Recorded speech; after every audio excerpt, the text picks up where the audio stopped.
Bueno, buenas tardes a todos. Eh, Hoy nos reunimos en el Club de Lectura para tratar el libro que habíamos propuesto para esta semana, que es La Metamorfosis de Franz Kafka. Sí que quiero, sobre todo este mes, que habéis leído un relato más corto, hacerlo de una forma distinta. Es decir, vamos a cambiar, hicimos el anterior y esta semana lo vamos a hacer totalmente distinto. Vamos a empezar sobre todo para que cada uno de vosotros me digáis qué insecto creéis que realmente es el que identifica la metamorfosis. Venga, empecemos. Pues parece que un escarabajo, ¿no? Bueno, ¿por qué? Por lo de que es como, o sea, el cuerpo es como duro, luego varias patitas así como pequeñitas y bueno, pues da la sensación de que es como lo que tienes tú ahí detrás. Un escarabajo, más o menos. Yo tenía una sensación parecida también, digo, o sea, pero me preguntaba todo el rato, digo, ¿qué insecto será? Porque pueden ser muchos al final, ¿no? O sea, quiero decir, que sean curvos, que tengas patas y los dientes bien, digo, puede ser casi cualquiera. O algo de la imaginación de Kafka, porque, a ver, igual hizo ahí una especie de... Pero a mí se me asemeja más al escarabajo. Vale.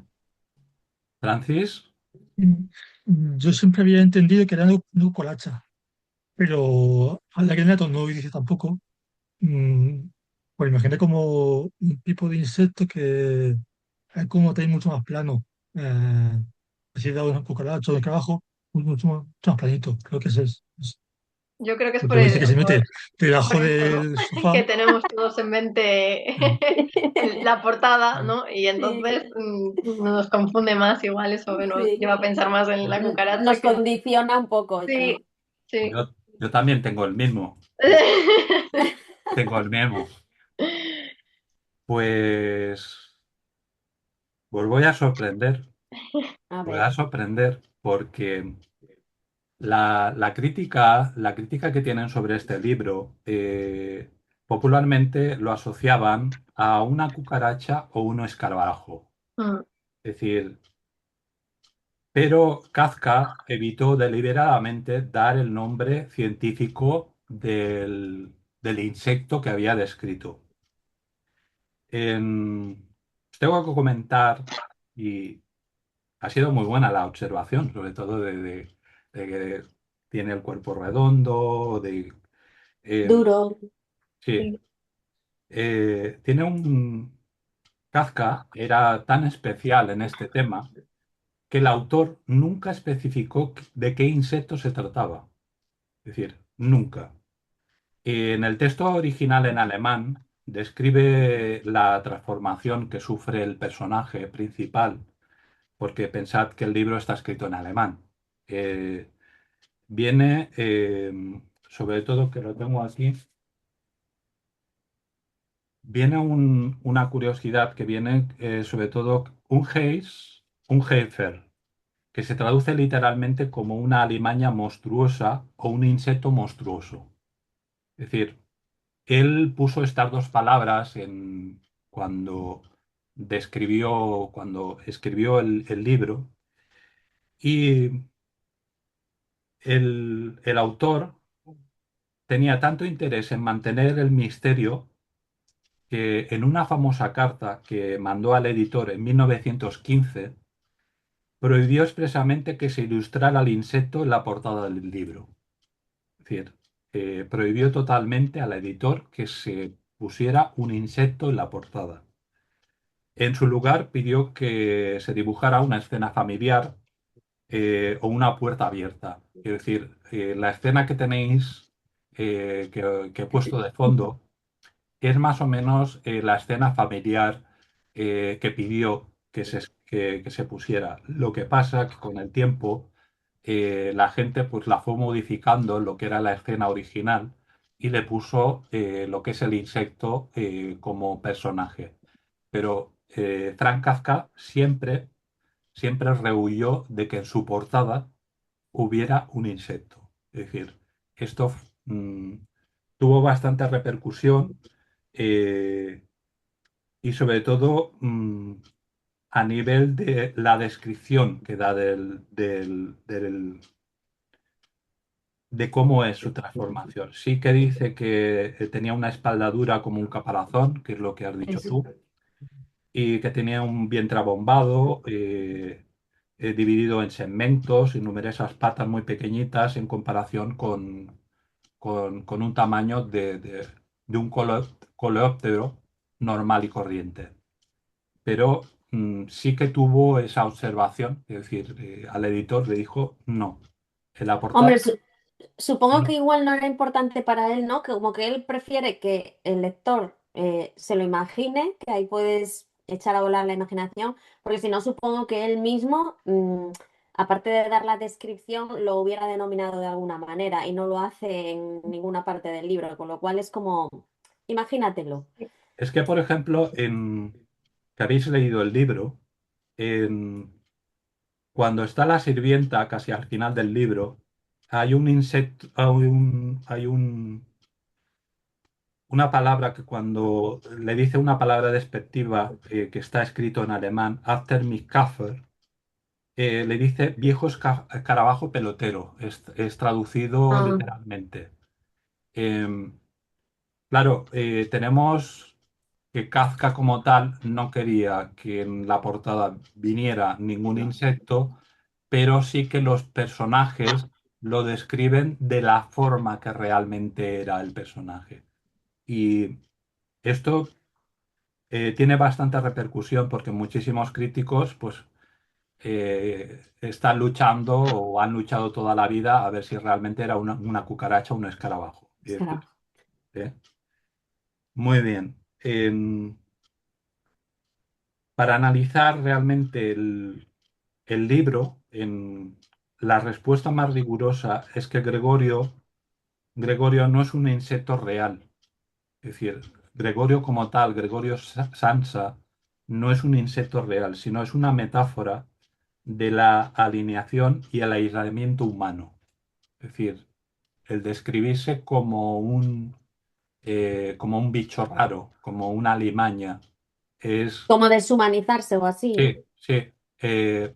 Sobre todo, vamos a profundizar por qué llega a esta perspectiva. En el libro, sobre todo, tiene muchísimas implicaciones de su vida que vimos la semana pasada, es decir, influenciada por la familia, al final quedó como hijo único, y claro, vamos a ir entrando en materia. ¿Qué creéis? ¿Qué creéis? ¿Qué es el personaje que os ha llamado más la atención realmente de toda la novela? ¿Qué personaje es el que os ha llamado más la atención? A mí, Gregorio, Yo, es que al sí, yo, final empatizas con él, porque aunque sea un bicho raro, pero empatizas yo con él, ¿no? estaba en tres y la hermana, Y que la por eso hermana tiene un vengo papel de ella. fundamental. Sí, era un poco eso, o sea, los dos, claro, al final son también los que quizás más salen, ¿no? En Sí, la novela. Y ella también tiene como cierta evolución, entonces por eso me he claro, quedado más con ella. O sea, los otros como que siempre se mantienen, ¿no? la madre es más un Eso personaje es. más plano Sí, y como eso, en las mismas ideas, ¿no? Más sí, o menos, y ella es como la única que cambia un poco con su hermano, o sea, al mismo tiempo. Entonces, eso, yo me quedo con esos dos. sí, totalmente. ¿Francis? ¿Y Francis? Eso mismo, de hecho, creo que solo Gregorio y Orete solo tienen nombre. Además son el padre, la Sí, madre, es el verdad. jefe, no tienen nombre salvo los dos. Pero se la apuesta y para que destaquen ellos sobre los personajes, que dices, bueno, son más pasables, digamos. Hmm. Bien. Es que eso es un detalle importante también, ¿eh? Porque al final ya tienen como su papel de padre, de madre, y al final los protagonistas un poco, ¿no? Los que, pues lo que dice Natalia, el cambio en la hermana, que al principio dices, jo, por lo menos la hermana, y luego Sí, Y bueno, te sorprende un poco, ¿no? Porque es un cambio sí. bastante radical. Y luego él porque empatizas, porque al final dices, pero pobre criatura, sea lo que sea. Bueno, como habéis leído al principio del libro, realmente esta transformación de Gregorio, él no la siente desde el principio. Él piensa que es un mal sueño, él tiene que ir a trabajar, se ve comprometido realmente con su familia porque es el que realmente trae el sustento para la familia. Eh, pero luego habréis visto una cosa muy curiosa, que es decir, el egoísmo por parte de la familia que realmente él los defiende diciendo que yo tengo que seguir trabajando, aunque me haya convertido en lo que me he convertido, porque realmente el padre tiene una deuda muy grande de unos 5 o 6 años con el jefe principal. Pero hay un detalle que es muy significativo, que aunque el padre tuviera las deudas que tenía durante 5 o 6 años, nunca había despedido a la sirvienta.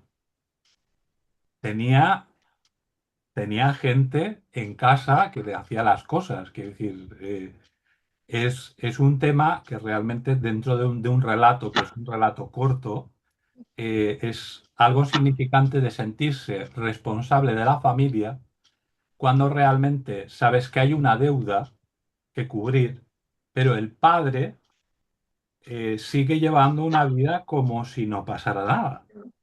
Es decir, También hablaban algo de un secreto o algo así, ¿no? Hacia el final entre el padre y ella. Ahí ya me perdí un poco. Digo, que no entendí bien. Digo, ¿cuál era el secreto? bueno, Bueno, y Sansa, la hermana también, ¿no? Porque la hermana tampoco trabaja, quiero decir, al final es él el que No, mantiene a sí. todos, a toda la familia. es decir, resulta que él es un viajante, un marchante, trabaja realmente, se preocupa realmente de sus compañeros, se preocupa de que en el trabajo todo el mundo haga su sitio y que su jefe mm, no rechace su trabajo porque, claro, tiene que cubrir las deudas de su padre. Hmm. Em, En ese aspecto, no sé si habéis visto un detalle importante del, del personaje de Sansa, que realmente el convertirse en ese bicho, en esa alimaña, lo que crea es la alineación y deshumanización del trabajo. Es decir, la representación de exclusivamente es como decirte me siento inútil. Es decir, he perdido la parte productiva que realmente era para mi familia. Es decir, dentro dentro del relato hay que llevar en profundidad, porque bueno, hay la construcción de Frank, son muchísimas cosas, muchos engranajes que hay dentro del relato. Y lo que se mira muchísimo más es que la persona sea utilitaria dentro de la familia. Es decir, cuando eres útil, estás dando satisfacción al resto.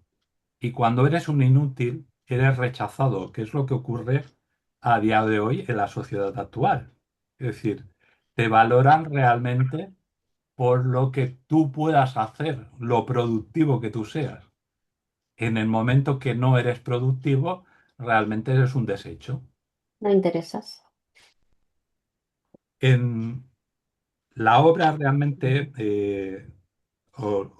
la hice reflejar porque en tan poco espacio de tiempo, así como el mes pasado hablamos de un libro que se había construido en 12 años, este con pocas páginas, que estamos hablando de 99 páginas, te introduce un concepto muy actual, quiero decir, un concepto que ya por ese entonces, imaginaros, en 1916, es decir, se escribió en 1912 y se publicó en 1916, quiero decir, ya el concepto de la utilidad como persona productiva estaba muy presente dentro de la sociedad.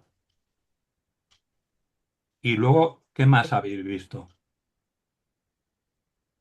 Bueno, pues también el hecho de que seas diferente, ¿no? Que eso también te puede, ya aparte de la productividad, que es como el núcleo, ¿no? De que ya pierden el interés en él, pues es que encima el hecho de ser diferente ya acaban repudiándolo, ya no solamente que no les sirva como de manera productiva, sino que ya le tienen como asco, como en general ya le ven como algo a rechazar. Dime. Incluso hay un momento, ¿no? En el libro en el que son ellos, o la hermana, yo creo que es la que opina, que debería ser él el que se fuera, el que asumiera cuál es su situación y se fuera y dejara de ser una carga para ellos. Para Es mí que es esa un poco parte fue muy brutal. dura, sí, esa parte fue dura. Sí, sí, sí. Eh, es sobre todo, pues, ahí es donde entramos en el rechazo familiar y donde el utilitarismo ya no rige dentro de la vida de esa familia. Es decir, solamente eres importante cuando eres útil. Cuando no eres útil, automáticamente te desechan. Eh, Aquí es cuando lo que has comentado se convierte en una carga asquerosa para la familia, Eso es. algo repugnante que tengan que llevar a cabo. Eh, Esto es lo que muchísimos de los reflejos de los traumas que Kafka tenía y que reflejó durante todas sus obras. Es decir, un sentimiento de culpa, un sentimiento de culpa que tenía como complejo de inferioridad delante de su padre. Es decir, esto venía ya desde atrás porque siempre tuvo un complejo de inferioridad delante de su padre. Es decir, ¿habéis visto la figura del padre? ¿Cómo es la figura del padre? A ver, ¿qué habéis visto de la figura del padre? Era como muy rígido, ¿no? Y un poco empático. Autoritario, Sí. un poco autoritario, ¿no? Sí. No, no Autoritario. me caía muy bien, la verdad. Di, Francis, ¿qué? Sí, de hecho, el único que ataca a Gregorio, le Exacto. tira la manzana, le tira a pisarlo, o sea, que le da asquete, pero lo ataca directamente. Sí. Le Sobre hace todo, daño. sí. Sí. Eh, ¿Y con qué le hace daño? Pues, por ejemplo, bueno, Francis, Le tira una manzana y se queda enganchado. Sí, la yo me famosa acuerdo de la manzana. manzana, pero antes de eso había otro, ¿no? A ver, Sí, creo que había otro antes momento. que trata de pisar, pero no lo Sí, hace. eso. Y Sí, hay, es Si como hay muy una duda sensitivo de cuál es también. el tamaño de Gregorio ahí. Sí. Porque si le queda la manzana enganchada, es grande. Pero si da a pisar, si es pequeño, ¿cómo es de grande? Si está por la puerta y se goza, es grande. Pero si está debajo de un sofá, es pequeño. Sí, yo tenía la Entonces, misma duda. yo nunca había dicho, ¿cómo es de grande? No sé. Intentaba imaginar el espacio del sofá y digo, a ver, digo, no, tampoco eres tan grande como para igual una persona, ¿no? Es un poco más pequeño, no sé. Andaba ahí dando vueltas, digo, también es verdad que si es un niño, pues un poquito más pequeño. O sea, ya me entendéis, o sea, adolescente, digo, pues igual todavía no ha Bueno, es crecido del complicado, todo pero Ya. y puede ser más bajito, no sé, y algo más pequeño el insecto. Pero, pero sí, sí, tenía esa misma duda yo también. es que ahí, sobre todo lo que habéis estado comentando, ahí se fomenta en Gregorio, el personaje central, un aislamiento y una falta de comunicación realmente con la familia. Es decir, llega ese momento que se da cuenta de su transformación. Es decir, al principio no se da cuenta, al principio cree que solamente es un sueño y realmente pues él lo único que piensa es en ir a trabajar, que es decir, continuar con su vida normal, pero claro, cuando se da cuenta de que su transformación se ha convertido, porque es una metáfora realmente lo que se utiliza en el libro, esa transformación en sentirse ya totalmente inútil para la familia, ya no ser el sustento de la familia, es cuando empieza a aislarse totalmente y a dejar de tener esa comunicación directa con la familia que la va pues prácticamente con todos, con los planes que había hecho con la hermana, de ayudar a la hermana, de ayudar a la familia, sobre todo la obsesión con la deuda,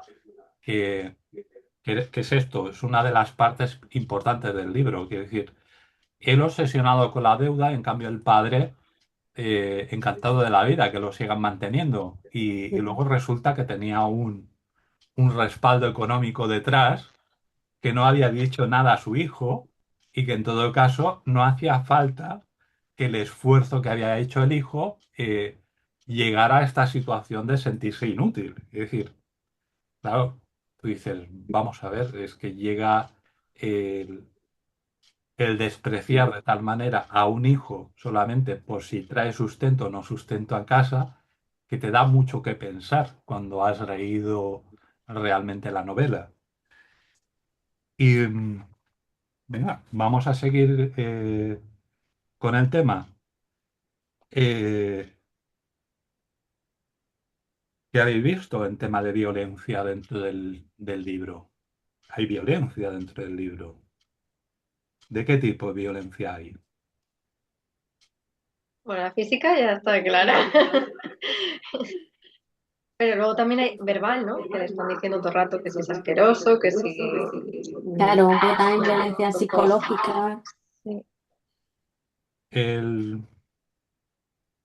la violencia, tanto física como verbal, eh, sobre todo es por parte del padre, la gran mayoría. Es Sí. decir, el padre reacciona con una agresividad hacia Gregorio que en ningún momento de la novela muestra ni compasión ni tristeza por su cambio. Es decir, el primer ataque que lo empuja brutalmente por la vuelta de la habitación usando el bastón y el periódico, que es cuando le llega a provocar la herida que ha comentado Francis, que empieza a sangrar.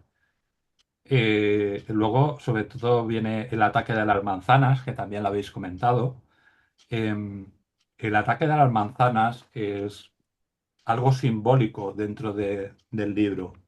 El padre bombardea con manzanas y resulta que una realmente es la que se le queda clavada en el caparazón y es la que se pudre o que le provoca la infección que meses después le provoca la muerte. En la manzana representa el pecado original y el castigo paterno. Es decir, es, el libro está construido de tal forma que realmente muchísimas de las partes tienen engranajes que van cogidos uno con el otro, sobre todo por la representación, por la cantidad de metáforas que se utiliza dentro del libro para poder llegar a comprender lo que es la situación dentro de esa familia. Sigamos. Eh, Habéis hablado del padre. ¿Qué más habéis visto del padre?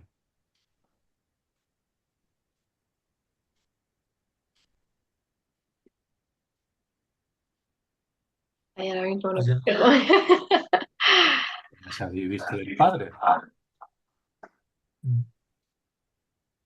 No, también que sí, como mucho más buena gente cuando tiene los invitados y tal, que con su familia. Cuando tiene los invitados y le pagan el alquiler, o sea, como, oh, señores, y como, pues, Bien. ¿Cómo va vestido siempre el padre?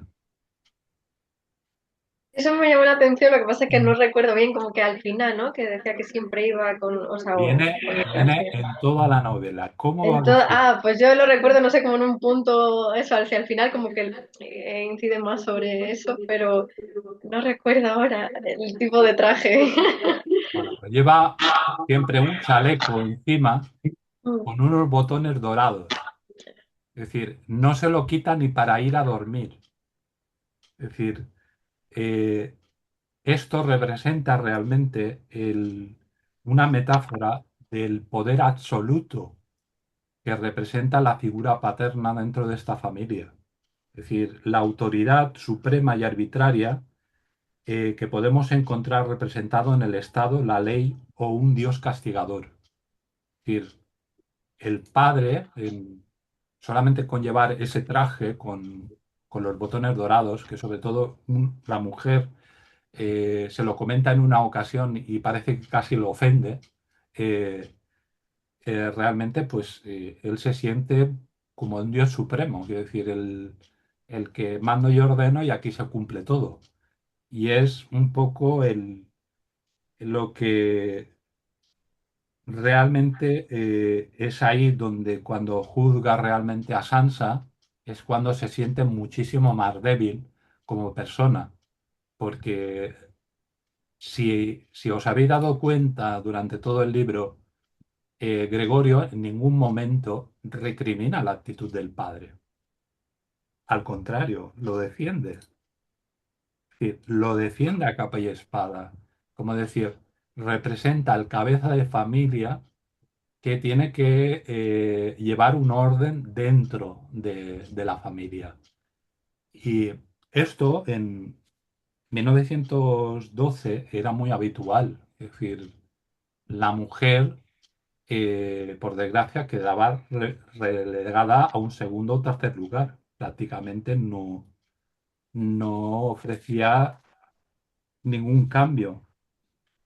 Eh, Pero al principio de la novela no le veíais como más, o sea, al principio como que tiene un papel como más, no sé si débil o más pasivo, no sé, y luego como que poco a poco se va como volviendo más, no sé, más, se encoleriza más con la situación o cuando les prohíbe a la mujer y a la hija que entren o ese tipo de cosas, como que luego se va volviendo como más autoritario, no sé, al principio no me da tanto la sensación y luego a medida que evoluciona, así como a la madre no le veo esa evolución, pero como que al padre sí le veo más La madre, evolución. fíjate que estoy pensando que podía ser incluso al contrario, ¿no? O sea, que al principio Sí, empatizaba más con él, les intentaba que el otro no hiciera daño y al final sí, pasaba de todo.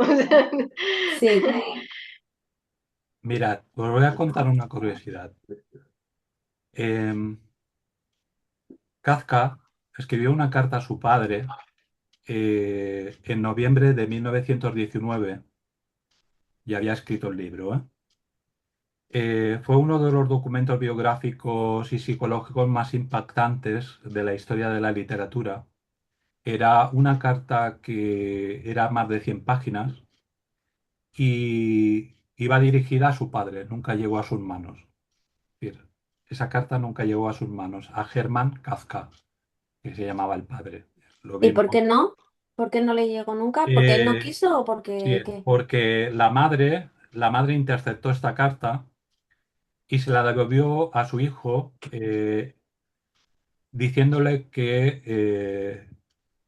podría ser un impacto devastador que tendría esa carta si realmente el padre la leyera. Es decir, en esa carta es la llave maestra para entender la metamorfosis, el libro como tal, ya que demuestra que la fricción que había en la novela era un reflejo literal del tormento real de Kafka con su padre. Es decir, era ese desprecio que había tenido toda su vida con su hijo, eh, al ser tan autoritario, y él, pues ya con el tiempo, después de haber escrito la obra, mandó esta carta directamente, que nunca llegó a las manos del padre porque la interceptó la madre y se la devolvió. Es decir, diciéndole que rompería totalmente la familia ya estaba rota. Es decir, era algo inevitable. Pero esa carta nunca llegó a su padre, a Hermann Kafka. Las conexiones directas entre la carta son el gigante contra el insecto, es decir, el autoritario contra alguien que es muchísimo más pequeño. Describe a su padre como un hombre gigantesco, fuerte y titánico, sobre todo que dice que desde su sillón gobernaba el mundo. Es decir, tenía su sillón, que continuamente estaba sentado en su sillón, pues en esa carta describía que su padre desde su sillón dominaba el mundo. se sentía como un ser eh, despreciable, como un parásito en su casa, porque claro, él intentaba dar sustento a la familia, pero ese autoritarismo del padre lo hacía sentirse pequeño, pequeño e inútil. Es decir, por eso refleja ese cambio que se ve y fue directamente. Eh, También se recuerda a Kafka que en el método de la manzana podrida es un recuerdo de un trauma de su infancia, porque una noche siendo niño se levantó llorando pidiendo que quería agua y su padre lo dejó encerrado en el balcón. Eh, claro, hacía muchísimo frío y Kafka escribió que durante años le atormentó la idea de que su padre pudiera sacarlo al balcón otra vez por la nada más absoluta. Y en la novela queda reflejado un poco ese castigo que sufrió desde la infancia y que la transforma en el bombardeo con las manzanas. Quiero decir, ese bombardeo con las manzanas es un poco un trauma que él tiene de su infancia por haberlo dejado en el balcón cuando hacía tanto frío. Y luego, lo que hemos hablado, el uniforme del poder. Hermann Kafka era un comerciante hecho a sí mismo, orgulloso de su fuerza física y su éxito material, y despreciaba la sensibilidad y la vocación literaria de su hijo. Es decir, despreciaba que su hijo fuera escritor. Es decir, es una de las cosas que realmente lo consideraba como una pérdida de tiempo. Es decir, a veces, cuando no hemos oído muchísimas veces que a lo largo de la historia que tú le decías al padre, yo quiero ser escritor, dedícate a otra cosa porque aquí estás perdiendo el tiempo, no te vas a ganar la vida. Pues ya realmente era una sensación que se vivía directamente. Y, y claro, la autoridad implacable del padre como hombre de negocios, pues aplasta al artista. Es decir, ver que el padre ha sido un exitoso en los negocios y el hijo quiere dedicarse a la escritura, pues realmente pues, se encuentra insignificante. Quiero decir, el padre lo único que valora es que siga siendo comercial, que siga siendo su trabajo comercial y que deje totalmente la escritura. Y es un bucle de culpa de Kafka que continuamente va rodando dentro de toda la novela. Es decir, progresivamente eh, llega a escribir no desde el odio, sino desde la culpa autoinfligida a sí mismo. Es decir, es que encima él se siente responsable del desprecio de su padre. Es decir, es que es lo grave dentro de la novela, cuando se analiza en profundidad el personaje. Vayamos más adelante. ¿Qué más habéis visto? Habéis hablado de la hermana. Venga, podemos entrar con la hermana. ¿Qué veis de la hermana? Yo sobre todo me impacta la evolución que ha tenido y no me esperaba que al final actuara de esa manera, o sea, porque parecía que iba hacia lo positivo, ¿no? Como la que más empatizaba y al final ha sido la primera en decir, oye, creo que deberíamos deshacernos del bicho este. ¿Qué más? Pues yo pienso que ella tampoco, nunca, no sé, o no es consciente de todo lo que él ha hecho por ella o no lo valora de la misma manera, porque luego también sabemos que él intentaba ahorrar para lo del violín de la hermana y estas cosas. Y a mí también, porque al principio era como ¿no? el único así personaje que reacciona bien ante la nueva situación y de pronto cambia totalmente, como dice Natalia, y es la primera en proponer que hay que deshacerse de él. Al final le repudia totalmente. Al principio le da comida, limpia la habitación y luego le repudia totalmente. No Bueno, tan de repente. Eh, otra venga. noticia, la cosa que me sorprendió de la novela, que yo pensaba que era, Metamorfosis duraba un día o dos, no, son meses. Y estar meses ahí también cansa. Ah, A ver, ella no misma te- se harta, ¿no? De cuidarle o digo, de... y sobre todo, ver que el otro no evoluciona, incluso al contrario, cada vez va Mm, también peor, pues mm, Lo que pasa es que al un final poquito. me hace pensar que al principio realmente no lo siente así. Si realmente Mm. estás preocupada por tu hermano, lo quieres y tal, no tienes por qué tener ese cambio, ni aunque sea a lo largo del tiempo. Y de pronto es como que se le cae la careta y yo a este mm. bicho no le quiero y no quiero seguir cuidándolo, esas cosas. Sí, me dio esa sensación, ¿no? Que es como, entre comillas, muy de repente. O sea, aunque ya tiene el tiempo, pero lo Pero, refleja, o sea, en el libro es como, como de una vez para otra. O sea, es como, no sé. claro, sí, Como que sí, hay en un el libro cambio es ahí un de poco... mentalidad, eso. Sí, Que no yo sé. creo que era su verdadero yo, no sé, esto no sé. Lo que tiene la hermana es una mezcla de lástima infantil y de orgullo de sentirse por primera vez útil en la familia, porque realmente ella solamente se quería dedicar a tocar el violín, quiero decir, realmente no le dejaban hacer nada más. Es decir, era la primera vez que se sentía útil. Eh, Ahí entramos, lógicamente, que en el momento que se siente útil, empieza a cuidar a Sansa, la primera reacción que tiene automáticamente es vaciar el cuarto de muebles. Es decir, ahí realmente es como una pérdida de identidad, de decir, bueno, es un punto de quiebre entre lo que era Grete en un principio, como, como compasión hacia su hermano, y luego vaciar totalmente la habitación para que pueda recorrer por dentro.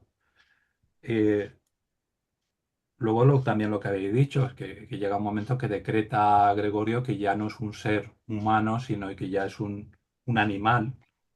Y, y sobre todo, Gregorio, cuando se da cuenta del cambio de su hermana, se quiere agarrar al único objeto que queda dentro de la habitación, que es un cuadro que le recuerda la parte humana que aún puede conservar. Es decir, que se aferra a ese cuadro de una mujer. Es decir, ese cuadro es muy representativo. Es decir, se Mm. aferra a ese cuadro para decir, aún me queda una parte de humanidad, aunque me haya convertido en lo que me he convertido, que realmente, aunque me estén rechazando, eh, tengo que seguir manteniendo. Luego viene lo que habéis dicho, luego da un siguiente paso, Grete.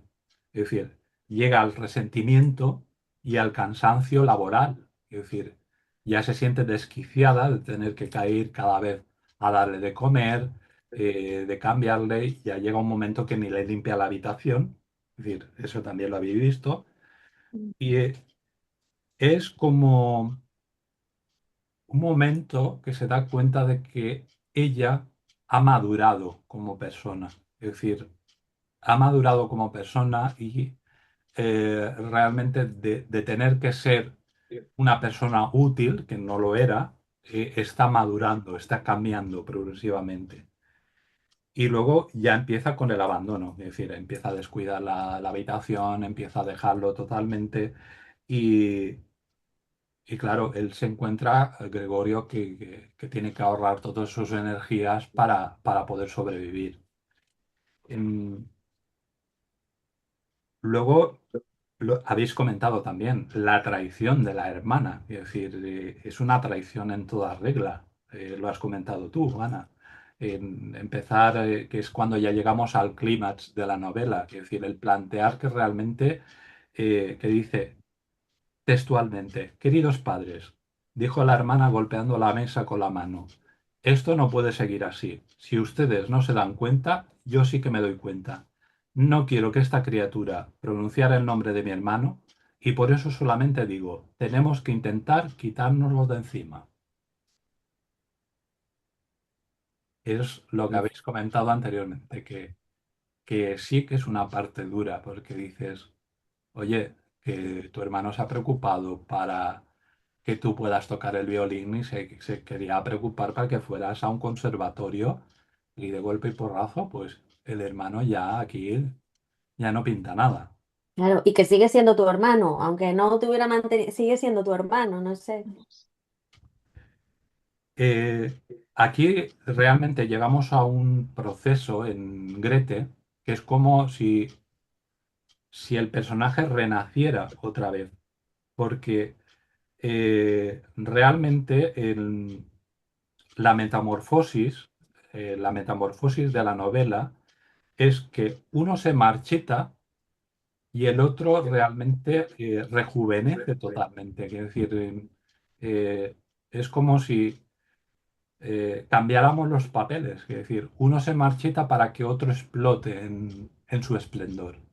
Es decir, si habéis visto, sobre todo, que, que ya llega a la hermana a desquiciarlo de tal manera como si fuera un parásito en su propio sistema familiar. Es decir, ya no solamente que no la atiende, sino ya lo trata como un parásito dentro de la familia.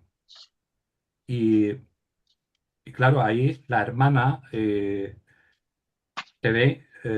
un momento de que el ver el padre que es tan autoritario, se ve incapaz también de defenderlo delante a la sumisión patriarcal y el terror que inspira el padre. ¿No? Llegaremos también al final del todo. Habéis comentado la madre. ¿Qué más veis en la madre? Yo a la madre la veo ahí, pues es un personaje como más plano y un poco como que se debate, ¿no? Que igual es como que sí le sigue queriendo, pero que no puede aceptar eso, más luego la influencia de la hija y tal. Es la única como que veo que igual todavía, pero no sé si es lo que quiero creer yo, porque me da pena el pobre. Es la única que veo así como un poco que todavía o le afecta de alguna manera, o cuando se desmaya, o cuando, no sé. ¿Qué más? Venga, sois vosotros, habéis leído el libro. ¿Qué más? Y es la típica mujer de siglo pasado, abnegada con su marido y su familia, y que eso, que pues no llega a hacer nada importante, simplemente eso, que y con respecto a Gregorio, que lo aprecia a un cometido en bicho, pero tampoco llega a defenderlo demasiado. Dice, no le haga mucho daño, déjalo. Se queda eso, ahí como a medio camino. Es como que tampoco se atreve a enfrentarse del todo, ¿no? O sea, ni al marido, ni incluso a la Mm, hija. O sea, la hija es como que va ganando poder, por así decirlo, en la familia y ella dice lo que vosotros digáis. Y queda ahí un poco traumatizada y, no, y ya no, es que no vuelve a hablar casi en toda la novela. O sea, como que al principio se revela un poco, pero luego ya dice, bueno, pues esto es lo que hay y tendrá que ser así. Habéis detectado una cosa muy sutil de la madre, que aunque viva absolutamente bajo la sumisión del padre, del marido, porque vive bajo la sumisión del marido, es una mujer débil y enferma que padece asma grave, eh, pero le ocurre cada vez que tiene que tomar una determinación. Es decir, tiene esta peculiaridad que cada vez que tiene que dar un paso adelante, parece como que la enfermedad que ella padece de asma grave sale porque quiere dar el paso, pero esa sumisión absoluta al marido le impide dar ese paso y parece que la enfermedad es como el freno que le impide dar, no sé, ese sentimiento que tiene una madre con un hijo. Es decir, un hijo es un hijo y, y- Claro, y poco más, por mucho que el padre diga. Pero es ese freno que tiene de decir, pues voy a defenderlo, aunque haya cambiado, aunque esté mal, aunque haya hecho, eso os pasa a la gran mayoría de madres, es decir, aunque haya hecho lo que haya hecho el hijo, pues siempre hay ese sentimiento de defensión y ella se retroatrae hasta el punto de aceptar la cobardía del silencio y la complicidad pasiva totalmente entre lo que decía el padre y lo que dice la hija. Es decir, ahí analizando realmente el personaje como tal, tú dices, es que, ¿cómo puede ser que una Y madre llegue? en este caso también habría, pregunto, porque esto lo desconozco, ¿podría haber también alguna similitud con su propia madre? Quiero decir, por ejemplo, lo que nos has contado de lo de la carta, Va también pensando. es como un poco de sumisión, ¿no? De que no se entere, no quiero que tu padre se entere de esto, tal, de la carta que le has escrito. Entonces, mi pregunta es si también hay un reflejo de su madre o en absoluto no tiene nada que ver. Vamos a ver, en ella lo que tenía es un poco esa personalidad ya asumida, ese rol sumido de sumisión. Quiero decir, Su madre real, la de Kafka. que ya tenía asumido ese rol de sumisión. Quiero decir, piensa que tener un marido autoritario en esa época, amén y amén. Punto. Entonces también es un poco reflejo de esta madre de Gregorio también es un poco reflejo de la madre de Kafka. Claro, claro, Es, es que ahí donde realmente veis el alivio de la madre es al final de la tragedia, eh, que tampoco no hay una observación piadosa hacia su hijo, es decir, sino al contrario, es como un suspiro de alivio de decir, me he quitado un problema de encima. Es decir, esto es lo que choca dentro de la novela, porque dices, ¿cómo puede llegar hasta este punto una madre de decir, ha fallecido mi hijo y me he quitado una carga de encima? Es la profundidad con que Kafka reflejaba lo que había vivido en su vida cotidiana. Es decir, tampoco la madre no lo defendía como escritor. Es decir, lo que decía el padre de que era un inútil, de que la escritura, la madre amén, amén. Claro, en ese aspecto también lo refleja dentro de la misma novela. es que incluso lo que comentas de la carta, ¿no? O sea, ahí también se ve reflejado que si no le está apoyando a él, no le dice, vale, venga, manda la carta y que tu padre vea. No, no, es todo lo contrario. Es eso, que el padre no se entere, déjalo estar. Y entonces, igual él ahí también eso sintió que faltaba apoyo por parte de Le su madre, defendiera también. reflejado, claro, ahí. Digo, no sé. Es que así como os he explicado que el padre refleja lo que es el Estado o el Dios omnipresente que lo puede todo, la madre representa a las instituciones y las personas bien intencionadas pero que son cobardes. Es decir, eh, cada uno de los personajes representa una metáfora distinta dentro de la novela, que es lo que enriquece realmente a la obra en completo. Es decir, no solamente es la historia como tal, sino el reflejo de cada uno de los personajes dentro de ese engranaje, lo que la escritura de Kafka hizo reflejar los problemas internos de la familia. El, habéis hablado sobre todo de todo. Ahí el libro está lleno de símbolos. Es decir, el libro desde la primera página hasta la última hace una radiografía de la opresión realmente. En cada objeto de la casa de Sansa funciona como una fuerza psicológica que realmente aplasta a Gregorio en su vida. Hemos Y un, hablado. y un poco al lector, yo creo que también, ¿no? El hecho de que sea todo el día, que sí en su habitación, bueno, y poco más, ¿no? Pero en la casa, sobre todo en su habitación y tal, también para el lector es como hay un poco claustrofóbico, no salimos de ahí.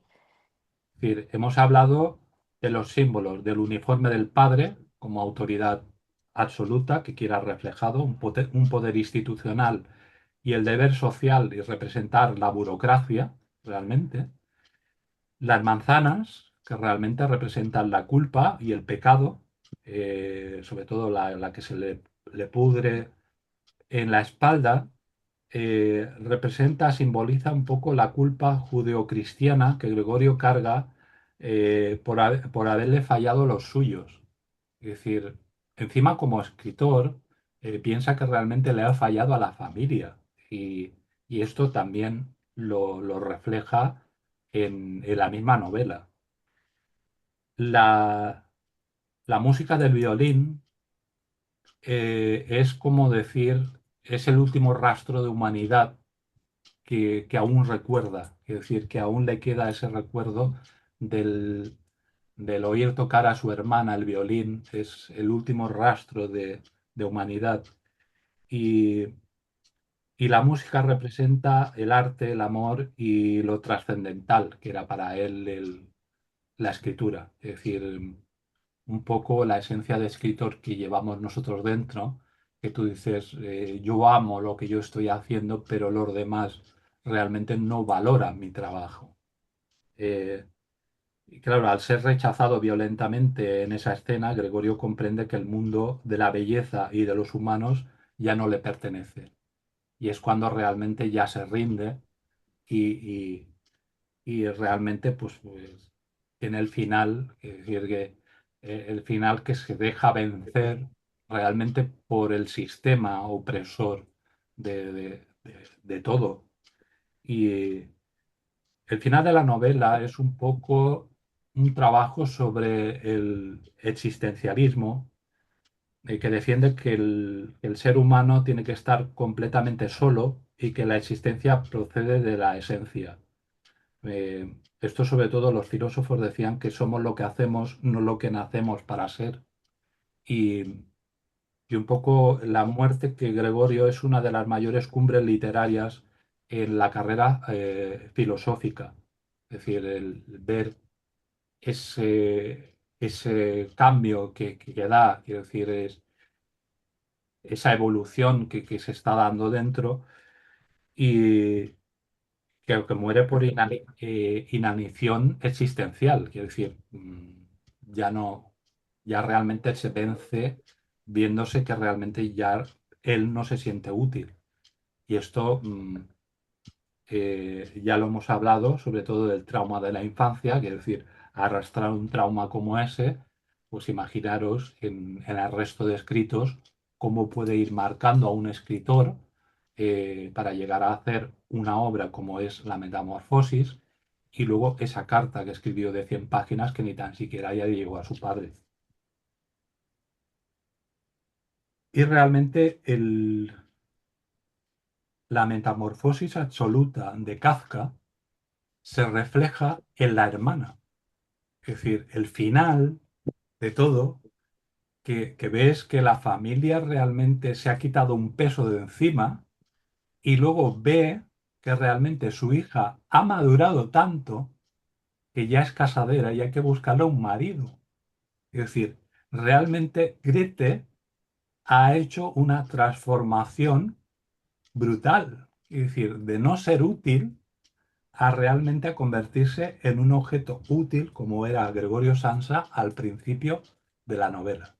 Es decir, es un recorrido y que realmente al final de todo lo veis, que se suben a un tranvía, eh, como que no ha pasado nada, ¿sabes?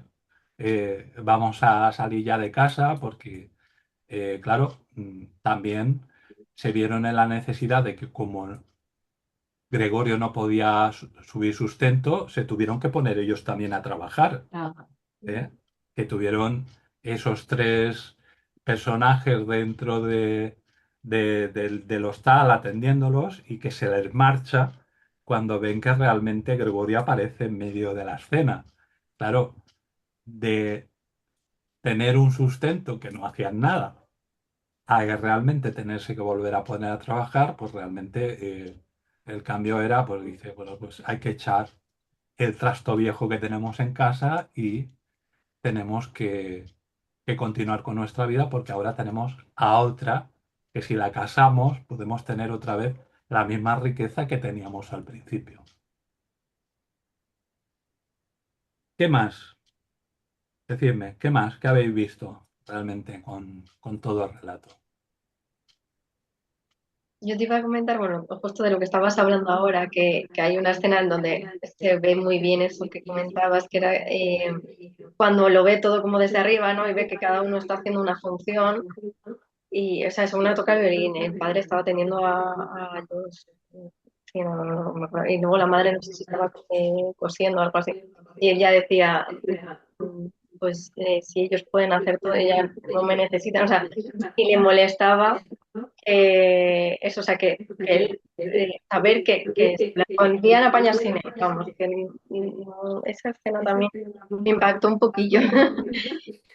Y luego lo que comentabas de la metamorfosis, sí, o sea, yo es verdad que inicialmente, porque yo no conocía a Kafka, no lo había leído nunca, y sé que como que sin, sí, o sea, sin querer como que el cerebro se me va a pensar que va a ser algo positivo. Entonces me chocó mucho que digas, no, es que termina con la muerte de él, todo hecho pedazos, además, o sea, no es una muerte muy bonita, todo descascarillado, digo, no sé, me impactó mucho. Y luego el personaje de la sirvienta, pues es decir, ella tampoco sé cómo encaja muy bien aquí, porque también lo trata bastante mal. Siempre, Eh, sí, no sé. sí. ¿Qué más? ¿Qué más de las sirvientas? Muy bien. Habéis tocado un punto que faltaba. Sí. ¿Qué más de las sirvientas? Es que eso siempre está, como digo yo, bueno, también hace algo, ¿no? De violencia verbal, como decíamos, o sea, se me asemejaba un poco al padre en algún sentido. Eso le daba igual. No sé si era ella la que descolocaba todas las cosas, no estoy segura. Que a él le Vale, molestaba mucho, no, era otro. vale. ¿Qué más? Pero eso también estaba yo con ello ahí en la cabeza, que no sé por qué eso que se aferraba, ¿no? A que todo estuviera igual y le molestaba mucho que le cambiaran todo de sitio. Yo creo que eso también representa algo, pero no llegaba a saber del todo qué. Y ahí me he quedado. Yo creo que, no sé, ahora mismo creo que no recuerdo mucho más. Hay tres personas en el servicio. Sí. Tres personas en el servicio. Mm. Francis, ¿qué me dices de las tres personas del servicio? Venga. Sí, pues eso, sobre todo la última, en la que tiene más violencia verbal hacia Gregorio, la que dice quita bicho y cosas así, es ella. O no dicen nada, que bueno, o tiene que cuidarlo como la hermana. Lo que dice bicho mm, es ella solamente. Y eso también es la que lo descubre muerto y la que se deshace del cadáver, aunque no le deja de tirar como lo ha hecho.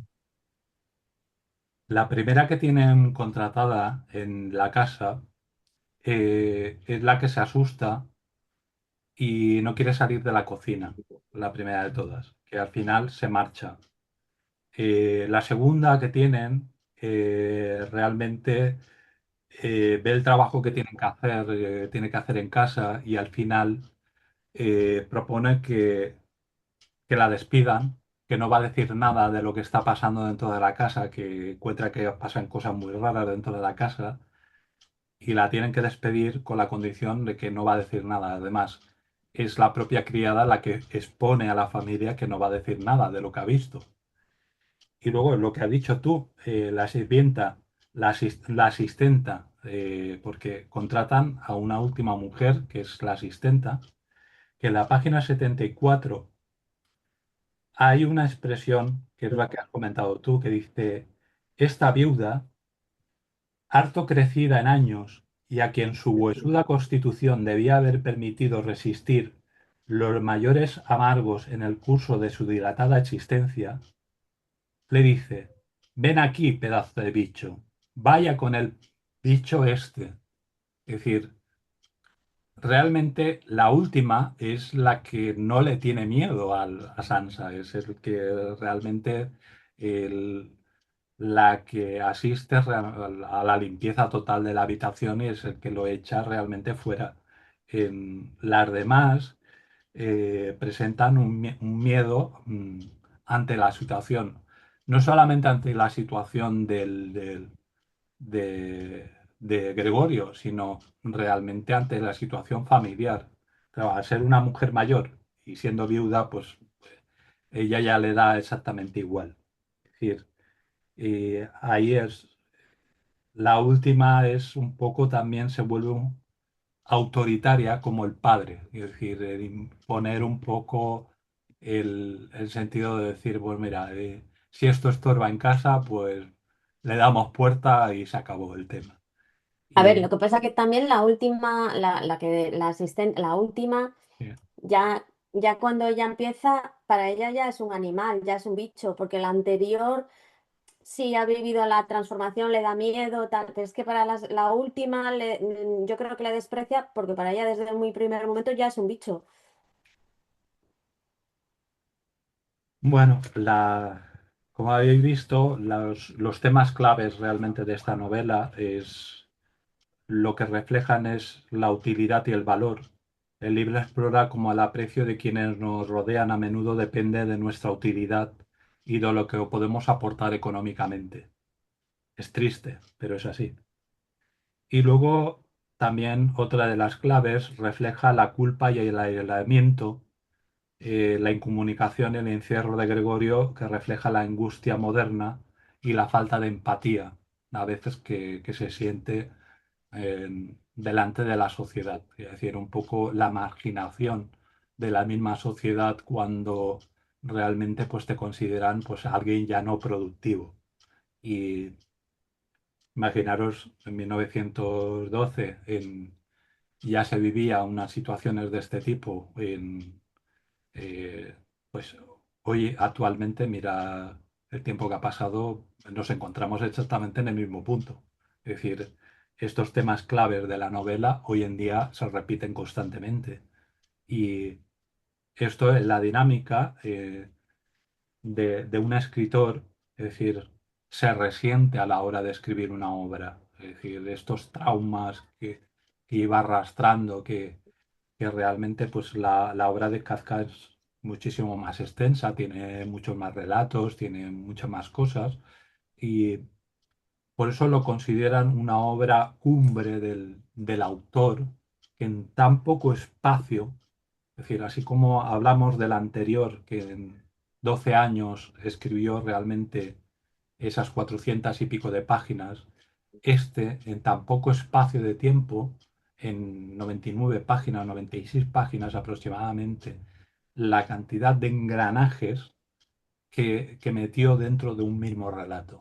Es decir, esto como escritores nos puede servir sobre todo como entrenamiento para ver realmente el funcionamiento. Por eso os repito, que a veces descubrir un clásico de esta manera es una forma también de decir, este tipo de herramientas a mí me sirven para poderlos trabajar y ponerlos en práctica, a veces, pues no siempre en cualquier relato, pero sí a lo mejor en un personaje en concreto o en una situación en concreto, es lo que rompe al lector, decirle, pues esto se sale de lo normal, quiero decir, hay algo que se sale de lo normal y que me llama la atención.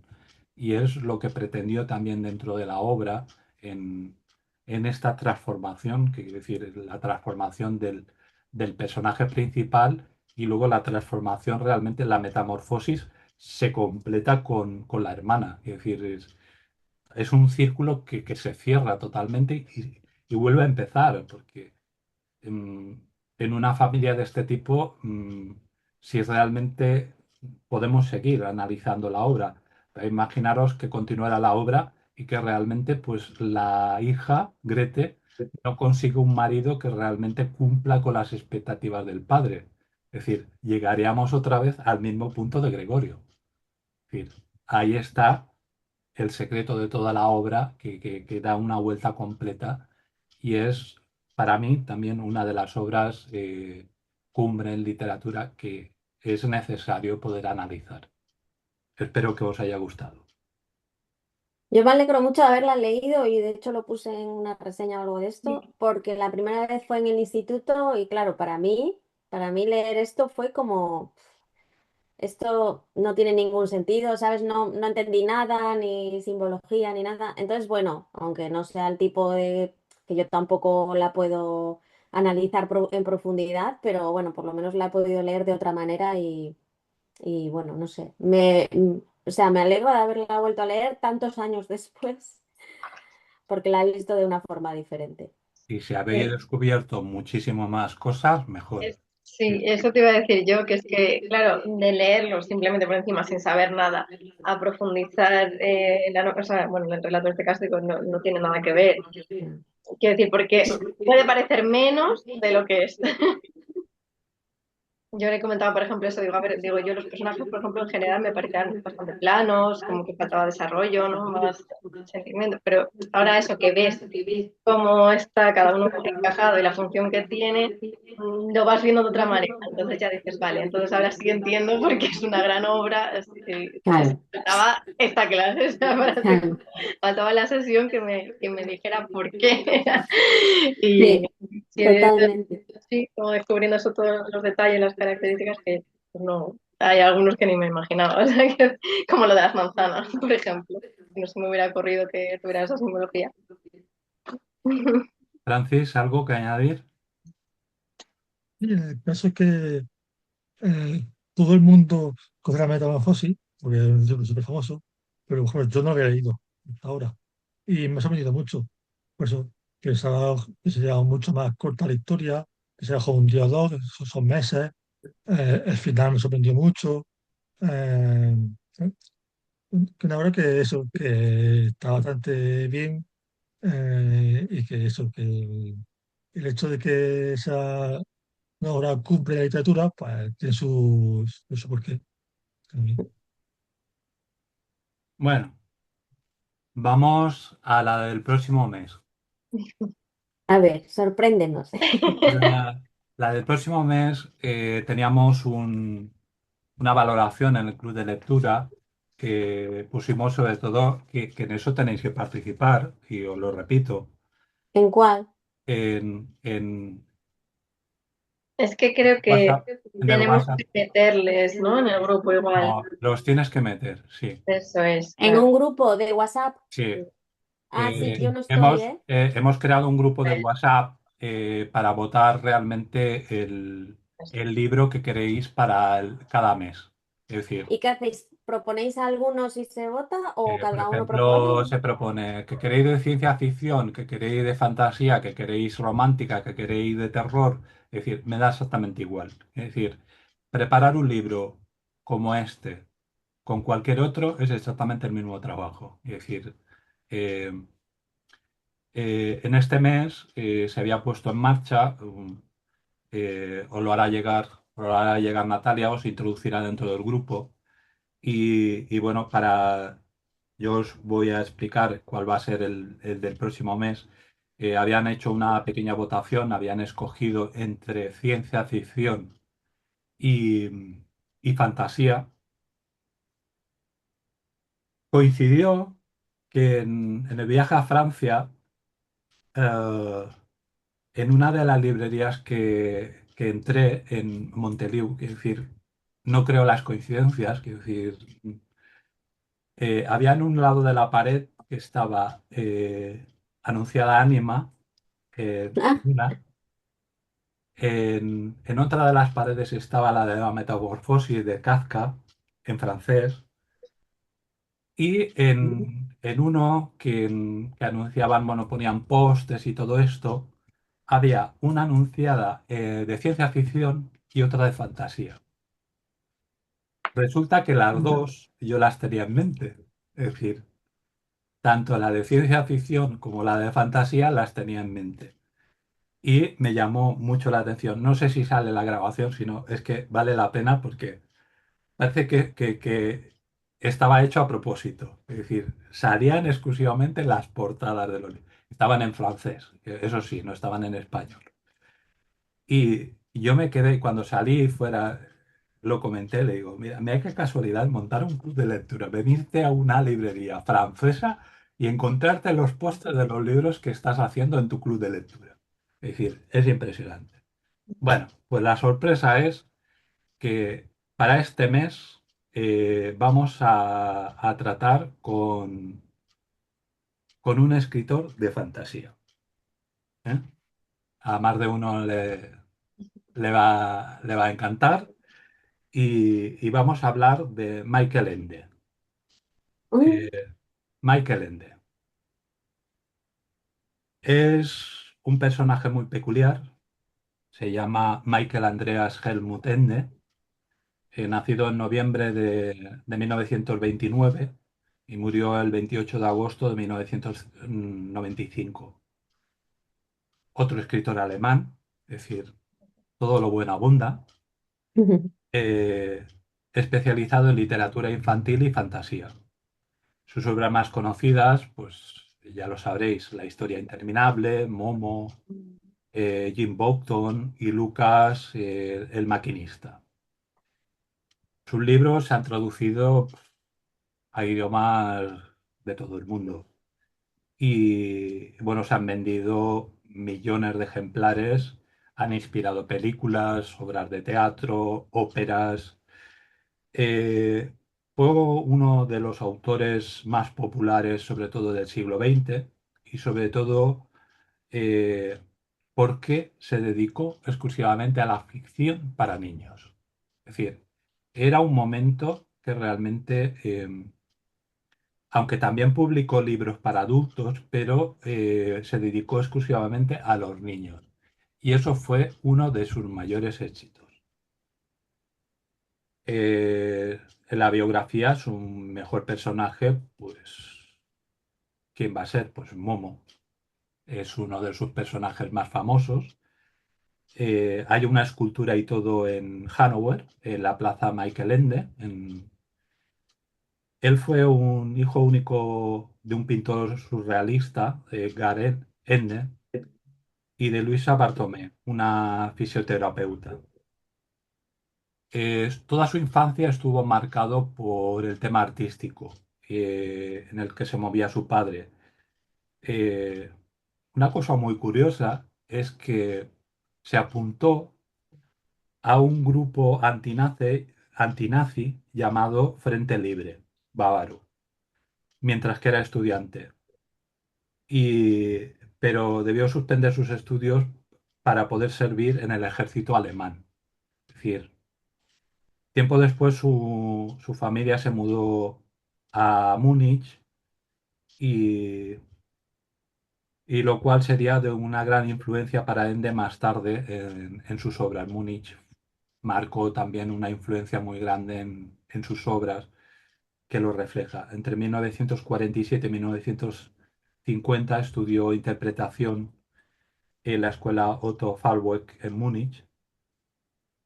Empezó a escribir relatos infantiles, juveniles, a principios de los 50. Caso muy curioso porque trabajó como actor, guionista de espectáculos, de cabaret. También fue crítico, escritor de críticas cinematográficas y logró la popularidad en su país con la obra Jim Button y Lucas el maquinista en 1960, que es una de las novelas fantásticas por excelencia, que le mereció el premio Deutscher como mejor libro alemán. Luego más tarde, en 1962, publicó la segunda parte de Jim Boughton y Los Doce Salvajes. Y luego pues se casó con una cantante con quien viviría en Roma, pero la mujer murió debido a un cáncer. Y 4 años después, Ende se volvió a casar por segunda vez con una japonesa, con Mariko Sato. Toda su obra, ya lo sabéis, está enmarcada dentro del género fantástico. Ha conseguido fama universal con su libro Momo de 1973 y La historia interminable de 1979. Ambas llevado al cine y tiene una cosa muy curiosa porque eh, en La historia interminable, mm, que quiere robar un libro para descubrir qué había en él y ha absorbido por su trama. Esta obra fue llevada al cine en 3 ocasiones. La primera en 1984, modificando muchos aspectos del libro por lo que Ende manifestó su descontento y, y aún así todo fue un éxito en taquilla. Es decir, en todos los libros que podáis conocer de ellos, bueno, pues está también una obra que también se ha llevado, El espejo en el espejo, que se ha hecho varias versiones, El ponche de los deseos de 1989, La carpeta de los apuntes de 1994, que constituye uno de los ensayos autobiográficos con algunos relatos fantásticos y de aventuras. Quiero decir, aparte de los libros, hizo algunos ensayos, no se conocen tanto, pero que sí que se siguen leyendo. En su cronología hay que apuntar que en 1973, cuando se publicó Momo, tuvo grandes dificultades debido a la dura crítica social que entrañaba la historia. Eh, eh, y aún así todo, en 1974, la obra fue galardonada con el Premio de Literatura Adolescente de la Alemania. Y luego, en 1979 es cuando publica La historia interminable, que también recibió un premio. Tiene obras de novelas infantiles, cuentos infantiles sueltos, que hay una extensa barbaridad, es decir, si os interesa, hay una extensa barbaridad. Hay colecciones que están exclusivamente también en alemán, que no se han traducido. Hay también los cuentos para adultos, que es en la colección del espejo en el espejo y un laberinto, que es una colección de 30 cuentos. Esto es exclusivamente para adultos. Es decir, creo que de toda su carrera es el único que realmente tengo un pequeño esquema del relato, pero estaba totalmente en alemán y ya os he traducido algunas palabras y tampoco no es algo que sea interesante. En- Luego también tuvo algunas colecciones que tampoco no se publicaron. Es decir, como cualquier escritor, no todo lo que escribe se publica.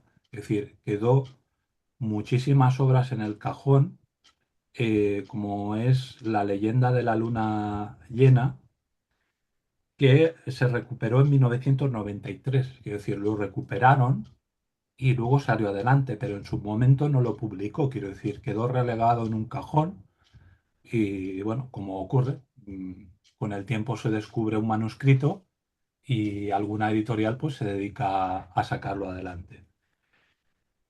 Tuvo muchas obras de teatro, es decir, desde 1967 en adelante, pues escribió un montón de obras de teatro, óperas basadas en algunos de sus poemas, óperas también basadas en algunos de sus cuentos, como Tragasueños, eh, y sobre todo también hay una ópera en 1998 que fue basada en el cuento de la historia de la sopera y el cazo, que en Alemania tuvo muchísimo éxito, la gente lo conoce muy por encima, al que le guste la ópera es una obra para poder ver, es decir, dentro de su magia de la fantasía, en esa representación en ópera es un arte que a veces desconocemos de un mismo escritor, pero que adaptó una obra para ello.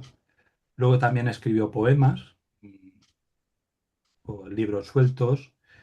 Y luego también escribió algunos de no ficción, es decir, fueron más reducidos, se conocen poco porque, bueno, el primero lo escribió a su nombre, Garenne, en 1971, y luego otras que poco a poco alguna editorial pues recuperó de lo mismo, de manuscritos y de cosas que iban encontrando y se fueron publicando.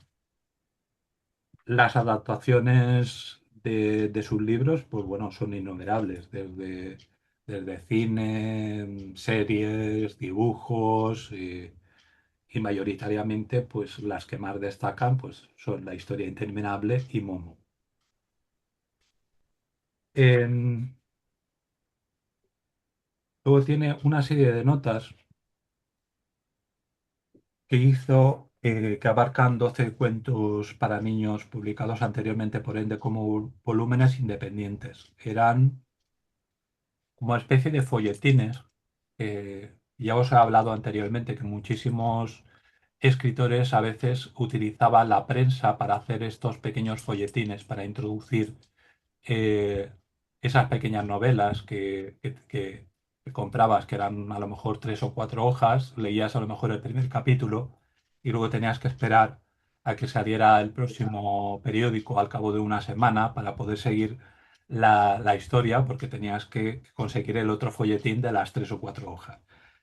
De este tuvo uno eh, que, bueno, para conseguirlo cuesta mucho. Es decir, he visto alguna en subasta que tiene precios inasumibles para poderlos conseguir. Es decir, el que lo tenga, es decir, tiene una joya. Y, y luego, detrás de la magia de todos sus libros, la vida de Ente estuvo llena de giros ocultos, secretos biográficos y detalles fascinantes. Y esta es la parte más importante de la vida de Ende. Em, Tiene uno que a mí me llamó mucho la atención, que tiene un secreto de sus estudios que se los pagaron por amor. Es decir, imaginaros, le pagaron los estudios por amor. Resulta que tuvo un romance prohibido en su juventud. Se enamoró perdidamente de una chica, bueno, lo que suele pasar en la juventud. Y el plan de los suegros, los padres de ella, querían alejarlo a toda costa de la hija. Decían bueno, que no era para ellos. Y los sobornó de tal manera que para lograrlo le financiaron por completo los estudios en la prestigiosa escuela Waldorf de Stuttgart. Es decir, de tal manera que dijo, mira, me quito a este de encima de mi hija porque para mi hija quiero otro partido, como ya hemos visto anteriormente, y le pago sus estudios y me lo quito de encima. Luego Taboen tuvo una resistencia armada y papeles destruidos. Mm, Como os he comentado anteriormente, fue un desertor del régimen. Durante la Segunda Guerra Mundial fue reclutado por el ejército nazi. Fue mensajero secreto porque rompió muchos documentos oficiales de reclutamiento, rompió hasta los suyos y huyó para unirse al movimiento de resistencia contra Hitler. Esto como superviviente arriesgó su vida trabajando como mensajero clandestino para la red antibelicista, es decir, que había en ese momento. Es decir, imaginaros el cambio que tenía desde el principio de apuntarse en un sitio y luego cambiarse totalmente de bando, es decir, luchar contra el bando contrario. La historia interminable también tiene un caso curioso que casi se queda sin un final. Eh, Hablamos muchísimas veces de los escritores qué brújula tenemos. Es decir, si escribimos con brújula o, o lo Toma. planificamos todo. ¿Eh? Ende era un escritor a ciegas. Es decir, era un escritor que no planificaba nunca sus novelas. Es decir, a lo que saliera. Es decir, iba avanzando, se iba dejando guiar y por sus imágenes mentales que iban apareciendo y se dejaba guiar, pum, pum, pum, pum, iba escribiendo su historia. Llegaba un momento que quedaba tan atrapado en la fantasía que, por ejemplo, en la historia interminable llegó al penúltimo capítulo y se dio cuenta de que no sabía cómo hacer salir a Bastian del libro. Es decir, imaginaros, imaginaros escribir una historia como la historia interminable y llegar a este punto de decir, ¿y ahora cómo termino el libro? A ver cómo saco yo al personaje de dentro. Em, la verdad que tuvo tanta presión por la editorial que su editor le exigía el manuscrito y él le respondía, no sé cómo terminarlo, yo también estoy atrapado dentro. Es decir, eh, es cómico porque realmente con el mismo editor que le decía, "Pues, me tienes que entregar, tío, esto porque lo queremos publicar, porque es bueno". Y hasta que llegó unos meses, al cabo de unos meses, que tuvo un desbloqueo y entendió que para salir de la fantasía eh, no había que buscar los bordes del mapa, sino viajar hacia el interior de uno mismo. Es decir, imaginaros, imaginaros cómo encontró el final de la historia interminable. Es decir, de qué manera consiguió que pudiera salir, realmente hacer salir a Bastian del libro. Eh, es un dato muy curioso que muchísimas veces la gente lo desconoce, pero que en la vida de Ende, es decir, en fantasía sobre todo, el dejarte llevar, no tener una planificación, también ocurre esto, claro, te dejas llevar por tu fantasía y tal, y claro, llegas a un callejón sin salida, digo, ¿y ahora por dónde tiro? Porque es que no hay forma de que este personaje pueda evolucionar o pueda salir adelante. Y también tuvo un furioso conflicto en el cine, porque tuvo una guerra judicial, porque detestó que la historia interminable en 1984 la llamó como una traición artística. Es decir, denunció judicialmente a la producción para que cambiaran el nombre de la película.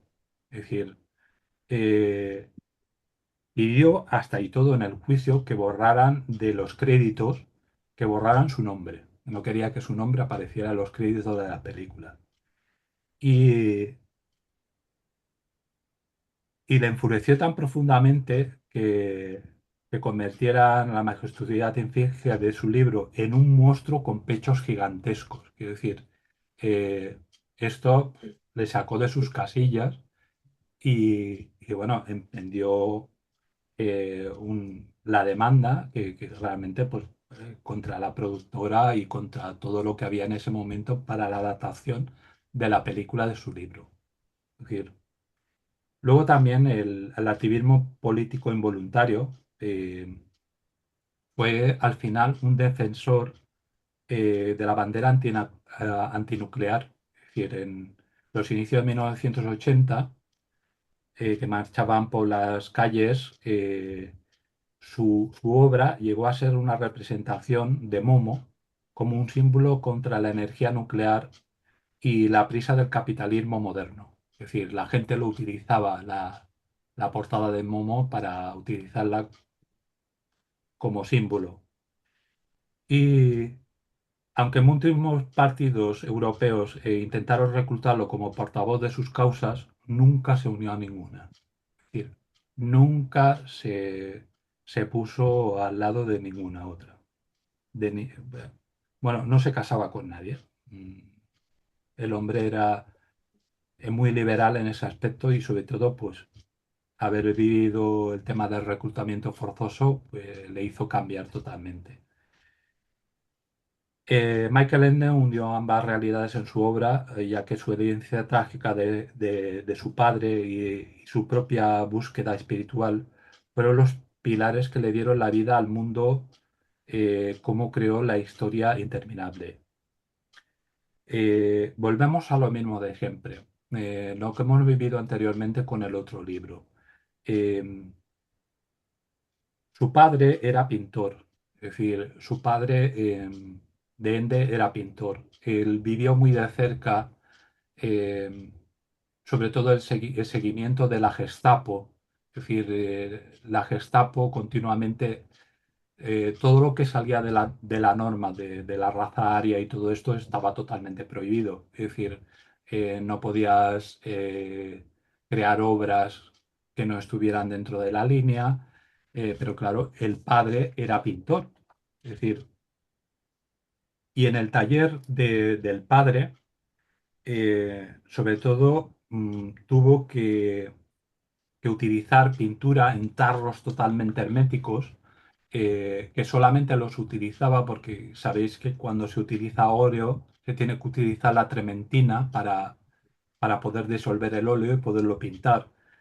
Y, y sobre todo los Gestapo, cuando hacía las inspecciones en el taller del padre, lo primero que hacían cuando entraban era comprobar si las cerdas de los pinceles estaban mojados.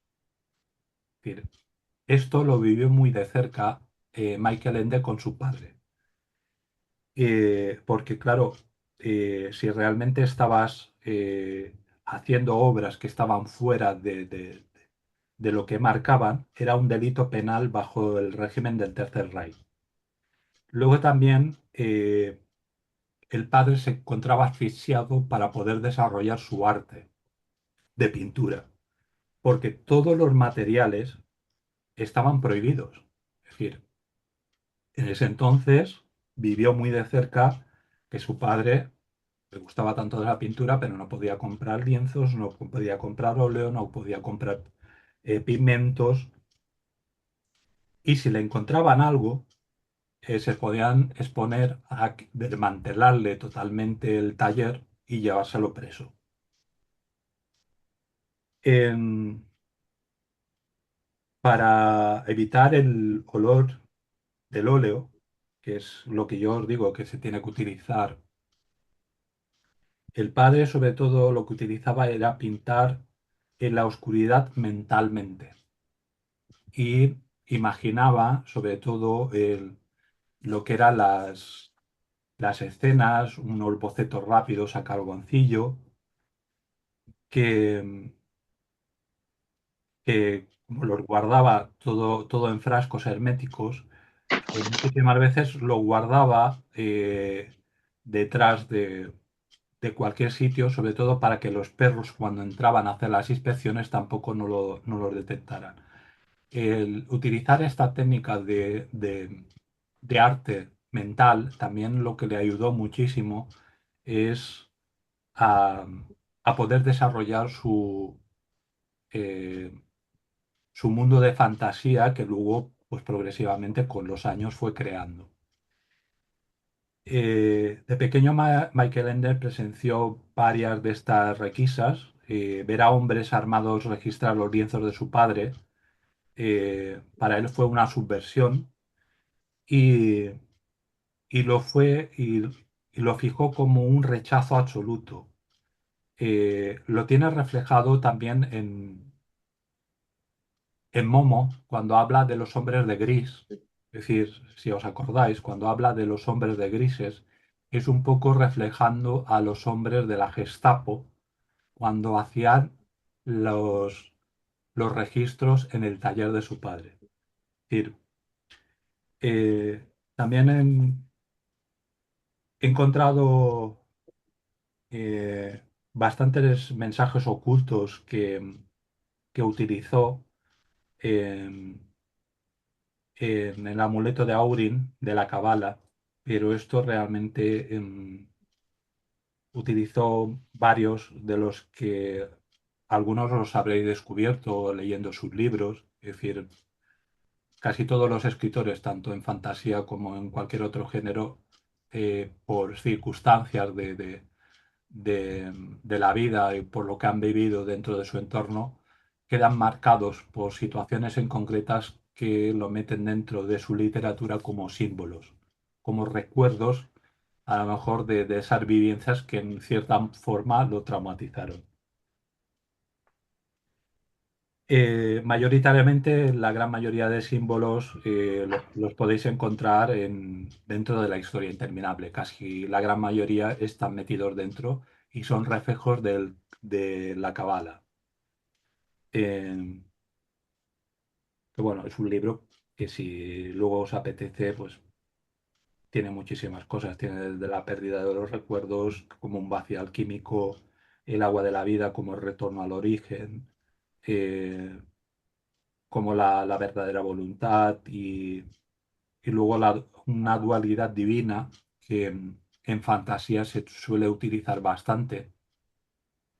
Y hay muchísimos escritores que han explotado esto de la dualidad divina bueno, pues desde hablar desde los dioses, ponerlos en sitios distintos, crear esa fantasía, ya sobre todo utilizando dioses griegos o dioses romanos, pero ya más tirando dentro del mundo fantástico. Eh, Se podría profundizar más porque toda su trayectoria pues, mayoritariamente fue influido por lo que hemos estado hablando, de lo que vivió en su familia, de lo que le ha pasado.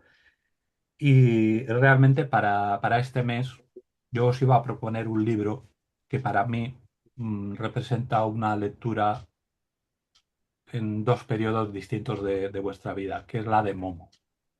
Es decir, es un libro para leer cuando se es joven y luego cuando se es mayor. Es decir, tiene una doble lectura. Este es el que vamos a proponer para este mes y la verdad, al que os gusta la fantasía vais a disfrutar porque, bueno, el volver a ser niños otra vez, meterse dentro de una historia de esta envergadura. Y también lo vi había justamente el de Momo y había el de Sueñan los androides con ovejas eléctricas, que era el de ciencia ficción, que es el que se hizo la película de Black Runner.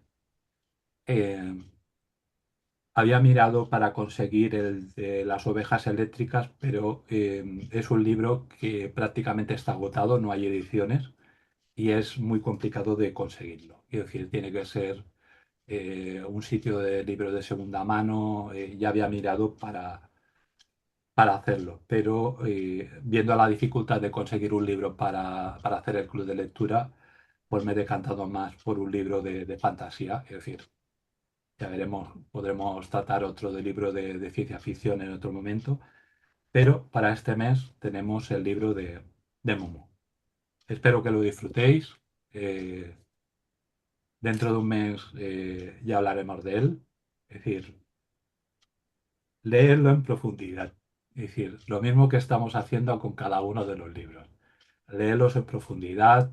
Tienen muchísimas cosas interesantes. Es decir, no solamente es la parte fantástica del libro, sino que tiene muchísimos recovecos por donde se puede entrar el libro. Y es una historia muy bonita. Es decir, la historia interminable también lo es, pero Momo, en, sobre todo, cómo se ha utilizado, para qué se ha utilizado y que está inspirando sobre todo a mucha juventud a que la siga leyendo. Es decir, Michael Ender es todo un personaje. No hay nada que decir de él. Pues nada, señores, para esta sesión del club de lectura, si tenéis algo más que decir. No, yo solo os iba a enseñar a mi personajillo que no lo habéis visto. No he tenido la oportunidad de enseñaros, solo está aquí Gregorio Tu conmigo. Gregorio. Y nada, eso pues para que digo, a ver si os animáis y venís así también como yo, y cada uno con su objeto y si podéis vestiros un poquito. Digo, nada, era por animar un poquito. Para la próxima. No, A no, ver si no. le para la Ella ha próxima. venido disfrazada de Grete, vamos, Ella ha venido ideal. disfrazada de Y con Grete. Gregorio, el pobre Y que que le tiene Gregorio, maltratado. pobrecito, que les estaba alimentando y todo. Pues Ay, nada, señores, es un placer estar con vosotros. igualmente. Dentro de un mes nos volvemos a reunir para hablar de esto. Sabéis que tenemos el club de lectura, si os ha mandado el enlace para el WhatsApp. Cualquier sugerencia para el próximo libro del próximo mes, podéis exponer cualquiera. Si queréis romántica, la que queráis, histórica, me da exactamente igual. Es decir, eh, queremos crear un club de lectura que sea para el agrado de todos. Es decir, eh, un libro ya habéis visto que se puede entrar de muchísimas formas, se puede analizar en profundidad de muchísimas formas y da igual el género. Es decir, podemos disfrutar en fantasía, en terror, en cualquiera. Es decir, hay obras muy buenas para poder analizar. Lo que pasa que es esto, que luego cada vez luego vais a ser más exigentes a la hora de leer, porque querréis profundizar dentro de un libro y luego cuando me pasa a mí también, ¿eh? Que que luego coges según qué libros y si no pasas a lo mejor de la página 10 o de la página 15 que no te haya atrapado, ya dices, "Uf, difícilmente vaya a pasar otras páginas y pueda continuar". Ya. Eh, por eso me gustan mucho los clásicos porque a veces son libros que lo lees una vez, lo vuelves a leer otra y le vuelves a encontrar cosas dentro. Siempre hay algo que te ha dejado, algo que te despierta a lo mejor tu interés o tu investigación y es una herramienta que no hay que dejar nunca. Es decir, podemos avanzar dentro de nuestros géneros, pero pensad, es como todo, los clásicos son la base exclusivamente que nos puede inspirar, que nos puede dar alas para poder crear, que a lo mejor esa técnica en ese momento era un triunfo, pero bueno, puede ser adaptada al momento actual y puede dar pues una salida muy importante dentro del género que trabajáis. Es decir, en poesía también ocurre exactamente lo mismo. Es decir, hay composiciones antiguas que luego coges un poco de la estructura que se hacía y la adaptas a la situación actual. Pueden salir obras extraordinarias y no tiene nada que envidiar a un clásico. Y dices, bueno, se ha creado algo totalmente nuevo con técnicas que se utilizaban anteriormente. Y eso es, dentro de lo que vemos la literatura, es esa evolución que podemos hacer, el volver a aprender a leer realmente, a profundizar dentro, a conocer. Es decir, no solamente decir vamos a leer el libro, sino profundizas, conoces un poco más el escritor y luego es lo que te puede atrapar a no haber leído nunca un escritor y decir, bueno, voy a buscar algo más de él, a ver qué puedo encontrar dentro. Y te pica el gusanillo y luego a lo mejor terminas leyéndote casi todo lo del escritor. A mí me ha pasado, porque empiezas a leer uno clásico que te cae en tus manos por casualidad y dices, oye, es que tiene algo que me engancha. Y no es, no es un libro comercial, no era un libro comercial en su momento, pero tiene algo, una esencia que te engancha y luego empiezas a buscar otro y otro y ves que la evolución del escritor a lo largo de los libros te aporta muchísimas cosas que luego a veces yo lo transmito al escrito que estoy haciendo o algo que digo, bueno, pues de lo que leí en ese momento ahora me sirve. Buenas, señores, buenas noches a todos. Un placer estar con vosotros y nos vemos dentro de un mes.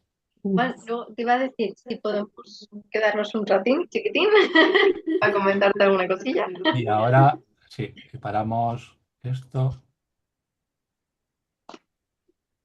Vale.